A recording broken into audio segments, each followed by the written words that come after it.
cabs you get in, Elon.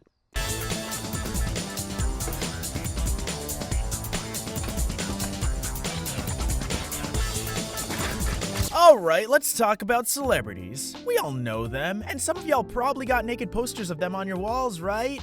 But have you ever thought about cartoon celebrities? Now, here's the plot twist. What if I told you that they're the worst? Don't worry, I'm not here to ruin your childhood or anything. Okay, maybe just a little, but you might feel like launching your remote at the TV after this. So, are you ready to throw up? Who's your guest for the Worst Cartoon Celebrity Award? Let's dive in and find out who takes the cake for being totally unbearable. And trust me, this is gonna be a hell of a fun ride.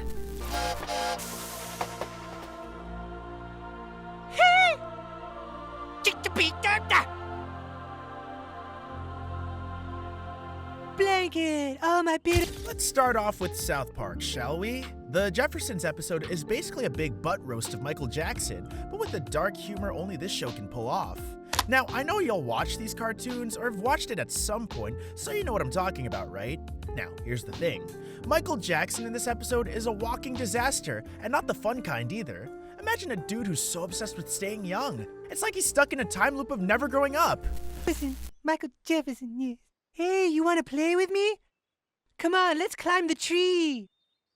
Come on, climb the tree, climb the tree. First of all, the whole theme park in the backyard thing? Yeah, that's a whole red flag.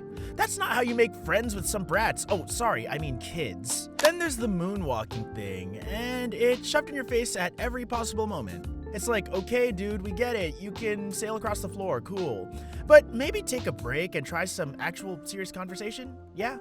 And let's not forget about the parenting style. The way Mr. Jefferson treats Blanket, I mean, grow up, you bastard. Tossing your kid in the air like you're auditioning for a circus act is not good parenting. It's f***ing domestic abuse. The way he treats his child is just a twisted reflection of some of Jackson's own controversies. And it's a reminder that fame doesn't exactly come with a lesson on how to be a decent parent.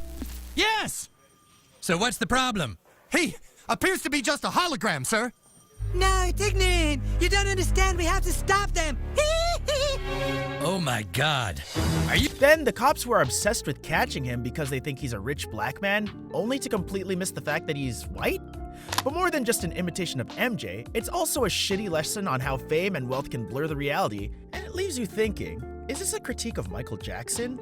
Or is it a critique of how we as a society treat these out-of-touch celebrities who try to hold on to their childhood forever? And let's be real here, it's like when you find out your favorite artist doesn't even write their own tweets. They're just as lost as the rest of us. I got your nose.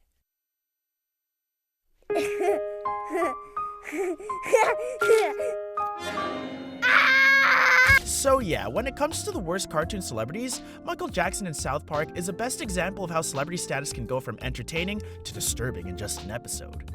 Just when South Park was going at the top for having the worst cartoon celebrity, Rick and Morty comes in like, hold on you South shit, and decides to throw in Elon Musk into the mix. Maybe just for some popularity. Little do they know, they're gonna get roasted. By who, of course? Well, by me. Guys, you're doing a great job getting these new Tusklers out the door, and we owe it all to everyone's input. So in Rick and Morty, Elon Musk pops up and this tusked version of himself, and honestly, he looks like shit. Elon Musk would be in great sorrow after seeing his cartoon version, and trust me y'all, I really feel bad for that man. Now, Elon Tusk, which is not normal at all, but really steals the show, is how they make the whole concept of Musk's self-important vibe and just magnify it.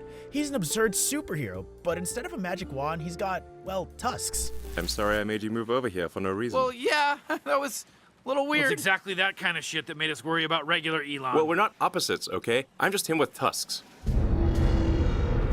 Let's be real though, this Elon's supposed to be the perfect version of himself, but instead of playing up his charms or genius, they lean into the awkward, almost desperate vibe. Yeah, they're just a weird, unnecessary addition that feels more like a mocking trick than anything that adds to his character. Can't you see? They're actually poking fun at his whole image, how he presents himself as a big deal, but in reality, he's this toothy version of what he wants us to see. The fact that he's less sure of himself because of said tusks? Come on, that's an understated burn on how much he relies on the personality he's built. Now, you know he doesn't just build cars, but personalities too. Listen, we need your help. Rick, Morty, Why me? Did something happen to Elon Musk in your own reality? No, he's fine, but this is a team operation, and regular Elon can be a little bit controlling. Growing up with tusks. And then there's the scene where Rick and Morty are discussing how regular Elon Musk can be a little controlling, and honestly, it's way too f***ing wild. Rick says, "We need your help, Elon Tusk." And Elon is like, "Of course. Why me? Did something happen to Elon Musk in your reality?" And Rick, all casual, responds with, "No, he's fine, but regular Elon can be a little controlling." You can practically hear the shade dripping from that line, but then they get into the weirdest part, this whole self-esteem talk where Elon Musk, with Tusk, says, "Growing up with Tusks did pose social challenges, but overcoming them raised my self-esteem and incentivized collaboration." Challenges. It's possible overcoming them raised my self-esteem and incentivized collaboration. Yeah, or you're less sure of yourself because you have monster teeth. An equally valid theory.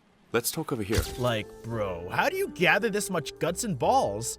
Musk just ends up sounding like a guy who's trying too hard to make everything about his image, not this crazy genius as the show would normally display. It's like he's walked into Rick and Morty thinking he was the main character of his own drama, only to realize he's the sidekick in a cartoon, and then comes another celebrity in the film. Well, in the cartoons. But wait a minute, I think you forgot to subscribe. You better do it right now so you can get the juiciest tea from your favorite cartoon.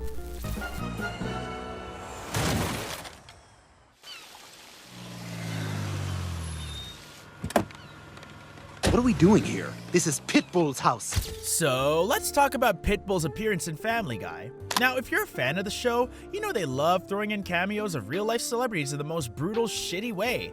But when Brian and Stewie roll up to Pitbull's house to find some missing guy, it's like the whole thing is just illogical and doesn't make any sense. Doorbell, doorbell, doorbell, ring. It's my house. Esta mi casa. Wow. Imagine kind of knowing two languages. Pitbull's sitting in his house, casually making music because that's all he does in every appearance, right? Tossing out random phrases like amigos and adios, while Brian and Stewie try to convince him to help him find this Jewish pharmacist. The whole thing feels like shit. It's like a celebrity just dropped in to give a quick pain in the ass to somebody, and you're left thinking, is this really how we're using Pitbull in a cartoon? Tongue tink.